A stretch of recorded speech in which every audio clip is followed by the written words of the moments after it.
I would like to introduce Simon Regan-Edwards from the Mail Digital Publishing, Jo Edwards from FT Stroke Investors Chronicle, the specialist side of the FT's business, and Gemma Bailey from Anthem Publishing. So we did this last year. For those who hear, because everybody always wants to know what everybody else is up to, what their strategies are, and what other publishers are doing. So hopefully these guys can share a little bit of information about what their strategies are. Very different businesses on all the poaching things, but there may be some similarities. There could be some differences in what they're doing. So maybe, Simon, if I can kick off with you just in terms of just what you're doing on the subscription front, on the Mail in its broadest sense, and Mail Plus on the digital side of things. Yep. Okay. So the Daily Mail has got Mail Online, huge presence in the world. The area that I oversee is Mail Digital Publishing, which is the paid-for subscriptions. So we've got a free model, which is ad-funded through Mail Online, and then we've got a subscription model as well, which is geared towards the newspaper reader. So it's a very different demographic, it's a very different audience, and that's a paid-for subscription model. And that is both print and digital, although our focus is around digital. Jo? So I head up marketing for the specialist division, as Carola mentioned, and that includes 18 brands, one of which is a B2C brand and the rest of which are B2B brands. And I would say, I found Carola's introduction very familiar because we have products in a range of different places. So we have one B2C brand where we're doing our best with that, and then our B2B brands kind of range from still being very controlled search focused. Others have moved further in their transition into kind of B2B subscription propositions, and we're working on those and we're looking at what that means. How do you make people pay for something they've been receiving for free for many years? It's probably the most difficult part. And then also we have products that have kind of already successfully made that transition. So it's a real range of different places that we're at within the portfolio. And then within each of those we have various digital offerings and bundle options and such like. Okay, and Gemma? So we have a range of about 10 different subscription titles in the B2C portfolio, ranging from food to music and a random Italian magazine. Print is the huge file for us, but we also do digital subs. We used to do bundles on a few of our titles, but we've recently stopped doing that, which is probably a bit different to a few of you what you're looking at. But yeah, I think that's it. Yeah. Okay. Maybe just talking about digital specifically. What do you actually offer customers? Because digital can mean all sorts of different things now. Do you have a website? Do you have apps? How do you sell those? Do you have access to the newsstands? Are you allowing people buy direct from you? Maybe just sort of talk a bit about it. Because digital is now so broad. Maybe just sort of outline all the different ways that people can touch on it. Okay. So we started about 4 years ago as an app-only subscription. So we were on the iPad and Android tablets, and this has been a big focus over the last 12 months or so, is that's become an all platform. So we still are our audience is predominantly on tablet, particularly iPad, but now it's iPhone and Android phones. And then we've got a website, we're a replica, so we're a digital replica-based edition. We're on website, and then we've pushed into audio. So we have an Alexa skill, and soon we'll have a Google Home Assistant skill. And we are then with Echo Show, which is coming out soon. We'll have an app on that. So it's about all of our content being pushed out to every single platform that we can service. So I think we're probably not quite that advanced on the B2C side, at least. We're very standard in that we have print publication, website, app, responsive website, which is actually fairly new, which is a bit of a worry. I think the interesting part of our B2B products is actually that the majority of those just have the print product and the website, but we have invested a lot of money over the years and actually made acquisitions into a database format for a number of our products. So our FDI magazine, for example, comes with kind of 2 standalone brands, which are original databases. So we don't aggregate data, we create data, which we then sell as a really premium B2B subscription product. So actually, our digital product is basically a database where clients can go on and use it for their own business development kind of presentations. They can download reports really easily. So it's a website, but it's actually not a content website. It's much more of a data-driven product. And those subscriptions are in the region of £15,000 per kind of corporate or government, which is kind of a main target audience for us. So that's a lot easier than getting lots and lots of B2C subscriptions for those products, at least. So for us, for each magazine that we have kind of a sister website for that. All of the content on there is free. We have a newsletter which drives data registration for us. Then there's the print magazine, so the digital app, which is available on iOS and Android. Most of ours are mag replicas, like PDF page turners. We have recently rolled out one magazine onto the mobile responsive app. We saw a huge uplift on that, so coming up, we'll be rolling that out to our other titles. Otherwise, we've just got presence on kind of social media and things. Again, it's all free, kind of using that to drive traffic to our site. And how do you each manage the balance between what you give away for free through digital, which I know is obviously a big issue for the Mail, versus what you put behind a paywall? So my guess is there's very different strategies across the different businesses. Yeah, so the Mail gives everything away free on Mail Online. So the way we've tried to differentiate ourselves, and it is a challenge, but the way we've done that is we have an audience through Mail Online that's a much younger audience, and we have a print-based audience who is, for digital, is 65 plus, and that audience is after a newspaper experience in a digital format, and that's how we differentiate ourselves. And I say, if it looks and feels like print, people will pay for it, and that's how we differentiate. Yeah, just one. I'm really sorry, I forgot my question. Sorry. It was about how do you balance what you give away for free on digital versus what you put behind a paywall or don't give access to and someone pays up? So I think, so with the Investors Chronicle, actually, it's something we've been experimenting with more lately. So we've just launched a new website, and before that, we basically gave away a lot of content for a registration. But what we found is actually, if you didn't subscribe very quickly after you registered, you probably wouldn't subscribe. And also, a lot of our registered users weren't really viewing a lot of that content. It wasn't really doing anything for them. So we've recently kind of scaled that back. We have certain things that are very much registration content. Everything else now is behind the paywall. We also always give away our podcasts and our videos for free, which I know we've kind of touched upon already, and they're very popular and have really opened up a new audience for us. In terms of our B2B products, with the high-value B2B products, we don't actually give anything away. We do a demo of those products. And very occasionally, if somebody's about to buy, we might lock down the site, provide them with access, but not allow them to make any downloads or to actually be able to take any of the data. Obviously, it's quite a different proposition. And then with some of the other B2B products, we maybe give people 1 or 2 articles just to kind of draw them in, but then after that, it's immediately reaching kind of a paywall. So for us, most of the free content, which is the website content, is some form of repurposed content from the magazine, and obviously the kind of new stuff as well. What we've also started to do is repurpose our supplements and kind of use them in like a white paper mode, so a free kind of download for registration details, which helps their data growth.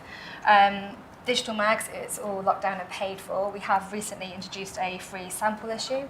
Digital mags is quite new still, I guess, and so people aren't they don't know what to expect from the app. So by creating this sample issue, it's there for them to download and experiment with and see how they feel about it before actually committing to buying an issue.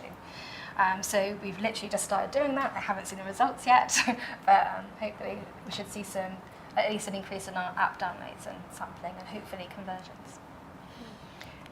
And how do you each approach pricing? Because my guess is across the room, there's very different things. Some people have straight flat pricing across every single thing. Others have a higher price for print, lower price for digital. Others have bundles. And how do you approach the pricing? And is there, a reason for that? Is it internal, external, or is it just come about because somebody decided it at one point in time?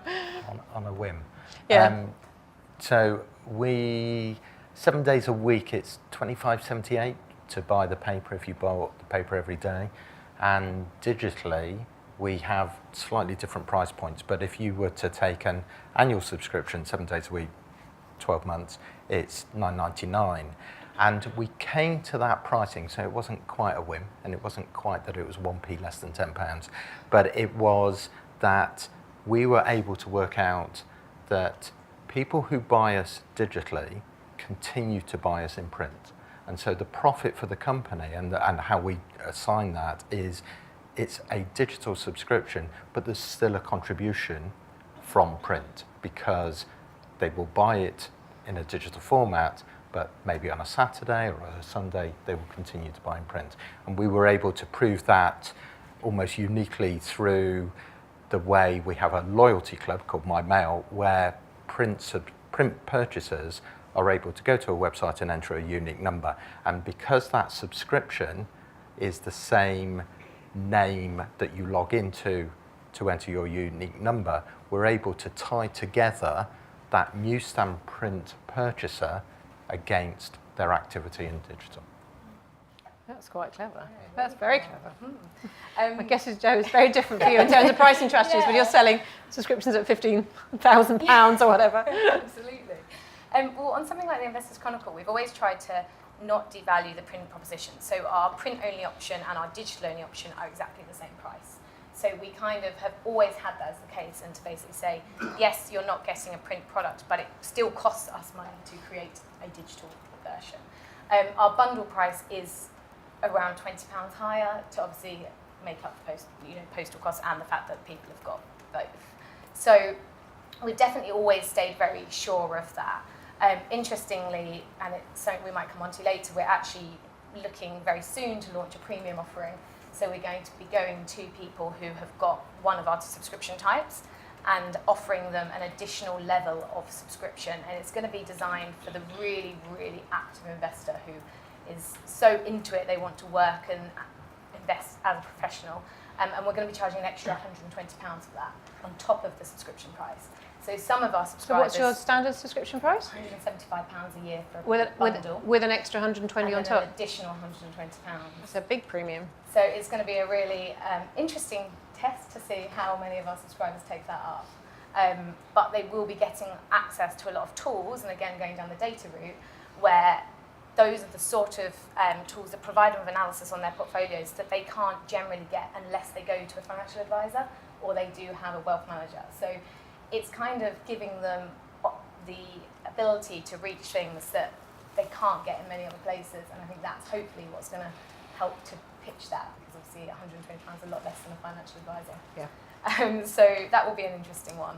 And with some of the B2B products, generally speaking, we have corporate-wide licenses, so the more people that subscribe, the more value the corporate gets from that. It's up to them to encourage their kind of staff to join the corporate license. But what it allows us to do is, throughout that process, we will market to them, to their readers. Well, at the moment we will. Let's see what happens after GDPR. And we try to get as many of them engaged with the product. That then, at renewal rate, kind of renewal point, allows us to go back and say, well, when you started your corporate subscription, you paid X amount for 10 people. You've now got 50 people using that. And so we're going to put it up by 10%. And actually, not only have they realised, yes, we are getting more value from it, but they also then have 50 people complaining if it gets taken away from them. So we do kind of rely on engaging more and more people on the corporate licence to be able to put through those price rises at the end of the year. The FT and some of the other products are looking at more, well, on the FT B2B side, so the main B2B offering for the pink paper and .com, they're looking at engagement models, so you pay more depending on how engaged your employees are. So the more they read, the more you pay. So it's a very different model. So there's lots of different things going on. So obviously, for the main FT, engagement is huge because there's actual stats they can provide where it says if we can engage our readers by getting them to read 3 more articles per month, that equates to X amount of revenue. And that's a great business case for anyone. So there's some different things going on around the business. Ooh. And Gemma, Anthem, my guess is a bit more simple, maybe? Yes or not? And no. No? I think because we've got so many different titles and they all have different strategies, so they have different audience groups which respond to different types of pricing. Some are more digital, some are less so inclined. So it's very much on a title, like a case-by-case basis. I'm actually in the middle of reviewing our digital pricing. So I think what's important is to not kind of cheapen your digital price, because it does cost money to produce a digital mag. There is a fee there, and I think that there is an expected assumption, I guess, from the audience out there that digital should be cheaper, because they're just so used to websites and everything being free. But it's not sustainable to do that. So I think you need to kind of prove the value of a digital product.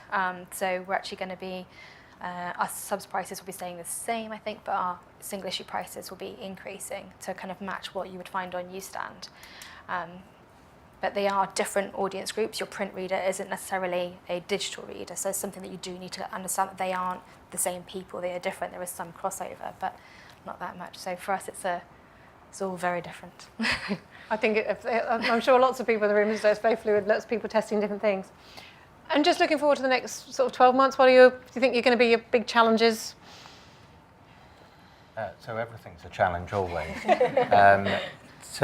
I think one area around platforms, whenever a new platform comes out, that's a challenge around, do we head in that direction, don't we head in that direction? There's an investment that we have to make in terms of technology, and how do we want to do that? And I think that's always been a problem of, okay, how do you ride that wave, and how do you invest in that? So that's one area. The problem around acquisition and retention never goes away. And so I think it's an age-old problem, but that will continue to be our challenge of, okay, how do we engage people? It's really interesting that you say you charge people more to engage if they engage. We're trying to get people to engage in order that if they engage, we know that they're likely to be retained as a subscriber.